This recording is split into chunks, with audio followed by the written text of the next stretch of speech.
Knowing what I know now about Ben, a TikTok like that makes sense. I know you say you don't fault Mason for anything, but you just did an interview calling him manipulative. I wanted to be with her after, but our conversation showed that I don't think that she wanted to be with me. I wanted to be with her afterwards, but I did not answer her phone calls. Joey had told me that Madison was coming on to him at bars. So I went up to Madison. I'm like, is this true? So Dave, what's wrong with you? The Love is Blind Season 8 reunion is here, and it is possibly more interesting than the entire season because it confirmed that these people are as fake as their relationships. Nobody likes each other. Let's get into it. Hi guys, welcome back to Nikki Faces Reality. We are here to discuss Love is Blind Season 8, the reunion, and we are going to wrap this bland-ass season with a bow. Shall we? Before we get into it, as always, make sure to like, comment, and subscribe. I post a lot of 90 Day Fiancé content, and Love is Blind, hopefully next season in Denver, is not so bland. In the meantime, let's talk about the mess that did happen in last night's reunion. Per usual, the Lachey's are here being super corny, trying to live out their pod fantasies. We see all of the couples come in. The married couple, the only married couple this season, Taylor&Daniel, look radiant. They are literally glowing. We hear about their past year. Taylor makes a joke that he just keeps like following her and unfollowing her. I'm glad that we can laugh about this now. Of course, we see a reel of their past year, and it includes goofy pictures. It includes them with their million Christmas trees. And we learned that he didn't get the Taco Bell tattoo like he promised that he would. Instead, he has her eyes tatted on his chest. That man has been head over heels over this woman even before he met her. And I just love to see that that has amplified. He hasn't stopped being a lover boy to her, and she looks so smitten. But enough about the happy couples. Clearly, everyone else here said no to each other, and so it's time to get into the tea. They start off with Devin and Virginia. And y'all, initially, when I saw the wedding, I felt so bad for Devin because he did look blindsided. Usually, we've heard in the past that some couples let each other know that they're going to say no at the altar, and they can prepare. It sucks, but at least they have a warning. It didn't look like Devin got any warning, and it's confirmed that he had no idea. Up to that moment, he thought that she was going to say yes. I didn't think that they were a good match from the start, and his politics, the way that, they talked about money, and it was just his family was too much in the mix. Then we find out from Virginia that he hid money, it's a whole thing. So I was very curious to see what they'd have to say. So the Lachey's start off real messy. They're like, yeah, he wanted a teammate and she wasn't ready. And they question Virginia, you seemed like you were so ready. What happened? And she said this in the most eloquent of ways.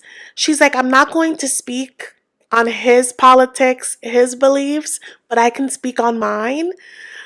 But that was the classiest way of throwing someone under the bus, because she basically was like, I believe in LGBTQ rights. I believe in women's equality and women's abortion rights. And I believe that other religions should be celebrated. Basically, she said, everything I believe in, this man does not believe in.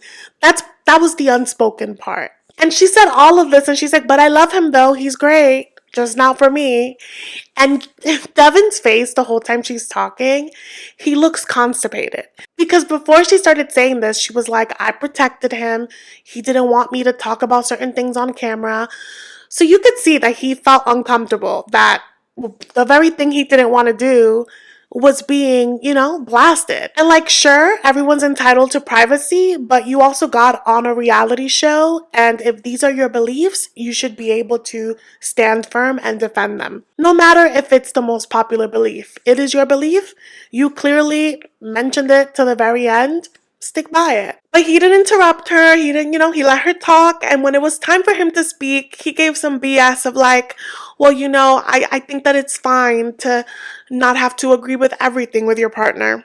But for her, it's clearly important. And she said that leading up to the day, there were many signs. One of the signs being she found a letter from his ex-girlfriend. He claims that the letter was not romantic, that in fact, that's his best friend and that her partner was part of his wedding, that it was nothing, sus about it. The problem is that even though Virginia has met this girl, Virginia had no idea that they were together. She found out because his mother told her. And you know what else his mother told her? That her boss gifted them a check. And Devin never told Virginia this. And that is what she had in the back of her mind. And you guys, that is shady. Because I'm sorry, this man spent $700 a month on sneakers. The way that he made a fuss about a prenup, the way that his eyes lit up when she would say that she would cover his debt, the way that him and his family were like, will you take care of us when we're old? There was just so many things about the way that he moved and the way that his family moved that screamed, we're gonna drain you dry. That was just my feeling, and I could be completely wrong, but that was my take. So hearing that he hid money from her that was meant to be for the both of them already was His excuse was that he was gonna tell her after they officially got married, but you got the check long before, and she was waiting for him to say something and he never did. She mentioned occasions for his birthday where she planned this big elaborate gift and she needed help picking it up, and it was for him, and he basically was being lazy about it and being like, you could have done that, you didn't need my help. I mean, I think that's a deplorable attitude. I love acts of service. You should want to make things easier for me. But there's something especially icky for me about him acting like that when they're supposed to be in the honeymoon phase of their relationship. Because you're setting the tone. It may seem small, it may seem petty, y'all, but I was ugh, And the whole time Devin is speaking, you could tell that he's really thinking about what he's saying. He's trying to be really nice. I think the world of you. You were amazing. Sucks that it didn't work out. And Virginia's this guy that you're presenting today is not the guy that I've been dealing with. She was like, I didn't feel love or respect from you. And apparently, she would try to contact him and he ghosted her at one point, but then was going around telling people that she ghosted him. And I believe that. The way that he, his mom, his sister were talking shit about her right after the altar tells me everything. They were waiting to rip her apart. So it doesn't surprise me that he was going around saying that. And the girls, I think Molly and Madison, they were like, yeah, you definitely told us she ghosted you. And he was trying to dismiss them y'all aren't even part of this. But I think that there's some truth. And that's where they leave that. Let's move on to Ben and Sara. Y'all, this man rehearsed, okay? Before they even asked them any questions, Ben is already apologizing for his privilege. He's like, oh, I was so ignorant. Oh, but all of these things really mattered to me, and I should have done better. Nick Lachey immediately turns to Sara and he's like, you said all of these things were important to you. Why did you say yes to the proposal? And yes, I think all of us asked ourselves this because all of the reasons why she chose to leave this man, he presented from the pods. He never hid those things about himself. So I too would like to know, what was it? Is it because you desperately wanted to be on TV? Because you desperately wanted to go through the proposal thing? What is it? Her excuse is that, she really saw potential and she believes that people could change and grow, and the problem was that he didn't show any curiosity. He didn't ask her questions. It just didn't seem like he really wanted to grow. I agree. It's very important for people to want to educate themselves, but there's something about Sara that seems very performative. Even in that last scene where she was talking about the way that she saw the service, and she was like, so you really don't know about your church's views on this? And then she was like, do you have any questions for me? I totally get being an activist. I totally get, wanting to be socially aware. But if that's the only thing you want to talk about every single day, that is draining. And so when he basically told her I really have nothing else to say, I felt his frustration. Girl, I'm done. I'm tired. We're beating a dead horse at this point. I understand that they were on a timeline and it was important to cover all their bases, but again, Ben was not the guy for Sara. Then they get into the TikTok mess of it all. The TikTok that went viral about the girl talking about Ben. Apparently he ghosted her, yada, yada, yada. Well, Sara says that knowing what she knows now of Ben, it doesn't surprise her that that girl said that. And I'm like, okay, you were caping for him when it happened. So what happened between you guys? So apparently when they were in the pods, she had disclosed to him that she has to be in Nashville for like another 3 months for her work contract. They had come up with an agreement that when they got married, he would live there with her while she completed it because he works remotely, and then they would move back to Minneapolis. That was when they were going to get married, okay? She left him at the altar, if you guys recall, and when he was like, I would like to be together and grow together, she was like, remember that? She did not look like that's what she wanted. Well, surprise, surprise, maybe the D is good. I don't know what's going on over there. But she stayed with him for like another few weeks. They lived together. They were acting very much like a couple still after she said no. And so she was going to go to Nashville, and she said that they came up with an agreement that he would still move down there. I think that that is a wild thing to propose and to do. Like, you guys clearly have so much to work through. To jump to play house after what you experienced is a lot. But apparently, according to her, she's like, we came up with an agreement. We discussed that he wouldn't take his car. We discussed that he would stay with me. Like, it was a whole thing. Well, she leaves and he immediately starts withdrawing. So I'm like, oh my God, is this guy ghosting her too? He apparently removed her for Find My Friends so she couldn't track his location. And she clocked it immediately and was like, I didn't like that. And then he sent her like a breakup thing. And then like another one apologizing, and then like they stopped talking until like a few weeks or something, where he basically was like, we should be on good terms for the reunion.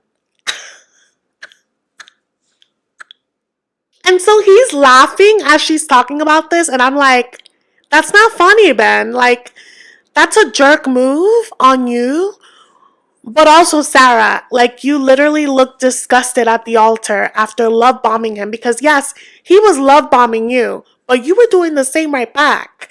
I think that it's crazy to expect him to move to Nashville. But also, Ben, like, the nice guy mask has so many cracks, and you could see right through it. And again, everything he's saying is so rehearsed, and it's extra rehearsed because apparently he spoke to Jimmy.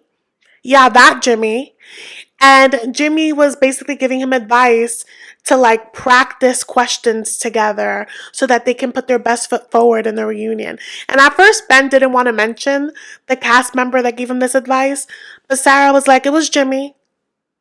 Because how dare you write to me that we should play nice after you freaking blew me off? Ben insists that they broke up before she left, that he had no plans of doing it, but she's like, Ben, we literally worked out logistics.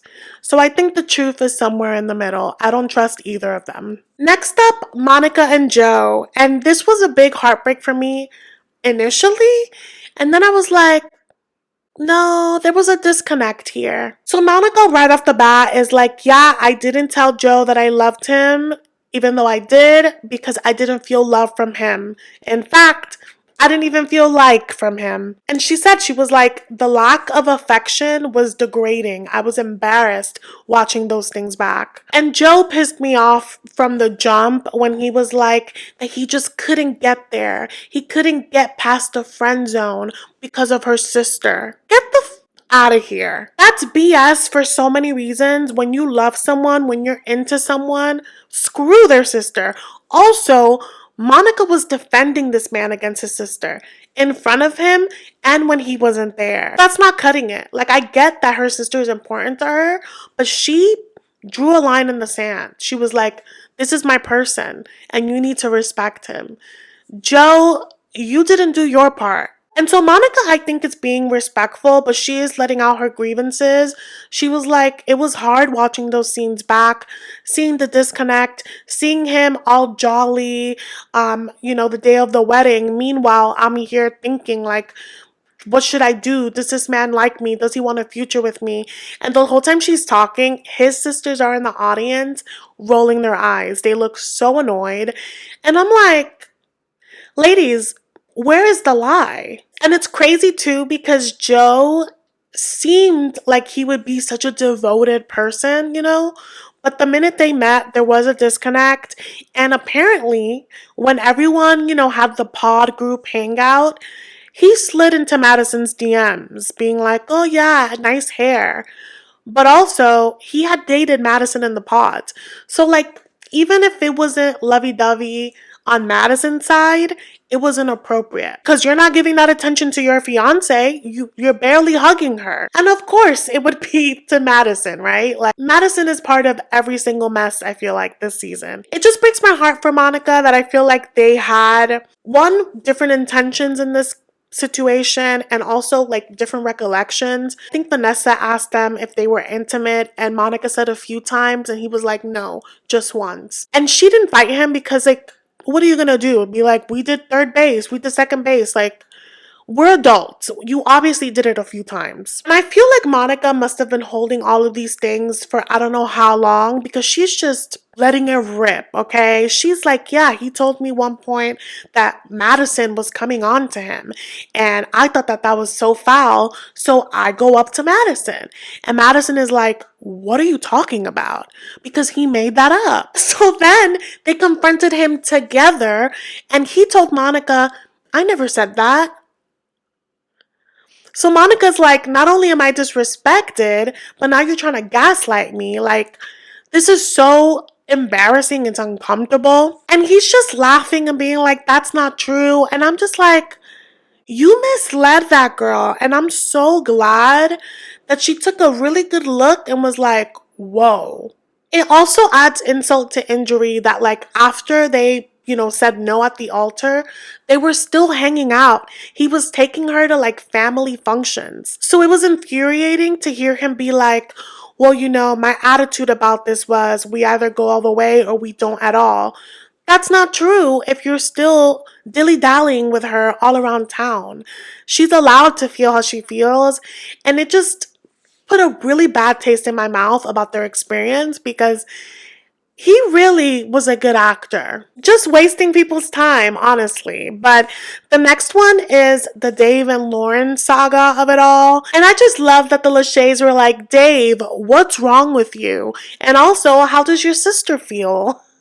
And so Dave is like, she was afraid that I would, get a bad edit, basically. And you did that all on your own. It was a self-fulfilled prophecy. And I think what gave me most pleasure is that he looked like a zit and she looked like a 90s supermodel. Her blowout was amazing. Her makeup was amazing. She looked rejuvenated, gorgeous, and he just looked sweaty. And I just love that. I love that. So they didn't talk for like a year, and he wrote to her apparently a few weeks ago, basically being like, I have clarity on the guy. So I don't know if you guys have been on social media, but the guy that stirred up all this drama, he has really been like trying to latch on to the clout of it all. And I guess that has made Dave's friends be like, oh, like we were really wrong about this guy. And Dave doesn't have a brain of his own. And so now that his friends have a change of heart, he has a change of heart. And that's the only reason why he's apologized, sorta, to Lauren. So for a year, him and his friends were probably shit-talking Lauren, calling her the biggest whore of the town. Until like a few weeks ago. Isn't that crazy? And like you could see that he feels like shit because he's realizing everyone here dealt with external factors and everyone here defended their partner. Meanwhile, I have a saint of a partner and I'm like, nope, I don't believe a word that you say. Dave, that is embarrassing. And so he's giving fake emotional and Lauren is just like, so Vanessa, who's always looking for an angle, is like, Dave, do you think Lauren is the one that got away? And he's like, yeah, I do. And she's like, I don't really feel that though, because you've had my number for a year. You haven't defended me to anybody. So honestly, you can save it. And I just was living for her saying that. But of course, Lauren is just so nice. And she kind of like tries to defend him against the trolls because I'm guessing people have been coming at him in the comments. And she's like, I don't think you're a manipulator or a narcissist. You just did a bad thing. You were just an idiot, basically. Also, you guys, did you notice that every time they would ask him like specifics of what his sister or friends said, he couldn't come up with anything. I just don't know how much is real. Like, I really do think that he's lying on all of his loved ones. He just doesn't have cojones, you know what I mean? Like, I would love to get a tell-all with them. They have Molly on the stage, but she doesn't really add much. All she says is that, like, it was hard to watch it back and see him basically repeat the same things to her and Lauren, and to hear him call Lauren his number one when he told her that a few times. But aside from that, I feel like Molly's on stage for the vibes. Up next is Meg, Mason, Alex, and Madison. So Meg and Mason ended up dating after the pods. After she dumped him, everybody dumped him. But when they decided to get back together, they had their own little reveal. It was very cute, very corny. Apparently they dated, they gave it a few tries, but they found that they were better off as besties, and they seem really, really close. And you know what? If they like it, I love it. Messy Nick Lachey asks Alex, what was it like dating Madison? And he's like, you know, it was interesting. She was a completely different person with me and with Mason. To which Mason says, you know, I was really jealous of Alex's cautiousness. Because as you guys recall, Madison kind of like set his ass up and was like, choose me or what? Madison is like, it is completely normal to have different connections with people, and totally, but you were a different person with each of them because you knew that there were certain things you couldn't get away with Alex. So Madison was like a little, you know, conniving in the pods, and she's really like trying to, you know, have like a really nice tone at the reunion, and she's like, you know, no hard feelings, I just really wanted you to be honest. To which Meg is like, you're not just being honest because you're being all nice right now, but just last week in an interview, you called Mason manipulative. Oh, the girls are fighting. Because Madison did not like that, and she was like, well, you were all loud in the pods about how much you guys have a connection, and that was just, you know, didn't make sense to me because he's not telling me about your connection, so I just wanted him to be honest about it. Which only proves to me that Madison only applied pressure because she wanted to be chosen. She did not want that man. And it was just so messy for no reason because everyone is dating multiples. So what if this girl is coming in glowing?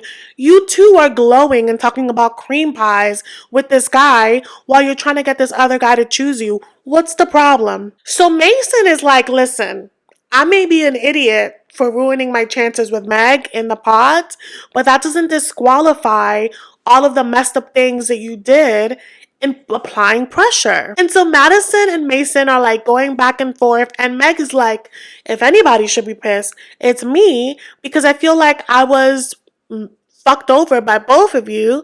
And also, why are you so big mad about whether or not me and him are talking when you kept saying that Alex is your number one?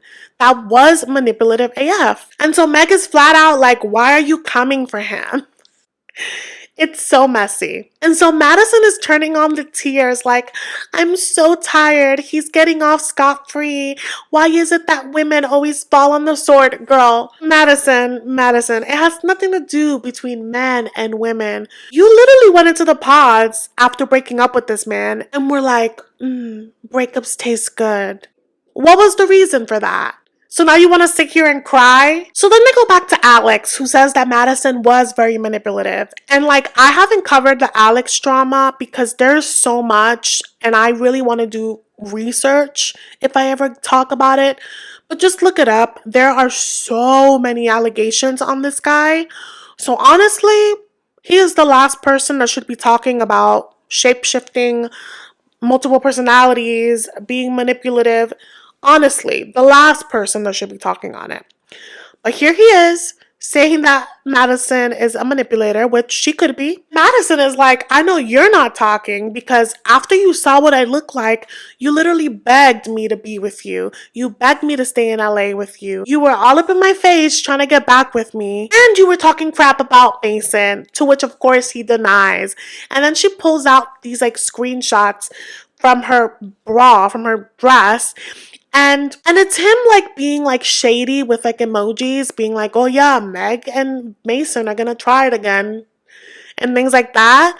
They look like messy text messages, but they don't look like obscene. They don't look like he's dragging them through the mud. She claims that there are more receipts and maybe they'll be more incriminating. Who knows? But for the most part, I mean, like, you guys all know each other for what, like 2 days? I don't expect him to be best friends with Mason. He shared more time with Mason than you did. So if he doesn't like Mason, I wouldn't be surprised. But I just find that hard to believe after he was caping for Mason so hard, which is the reason why you guys broke up. I feel like there's, I don't know, something just doesn't add up about that for me. So that has no resolution, of course. Then they go back to Taylor and Daniel, and basically they're perfect. Their families are perfect. This year has been a joyous one for them as a couple, but like his mom had leukemia. She just beat it, but they've obviously gone through so much, and their families are doing such an incredible job in like blending and helping each other through it. Again, these two, perfection. I'm happy that if we have one couple that's married, I'm happy that it's them. That's it for the tell-all in terms of like updates on the people that we actually saw.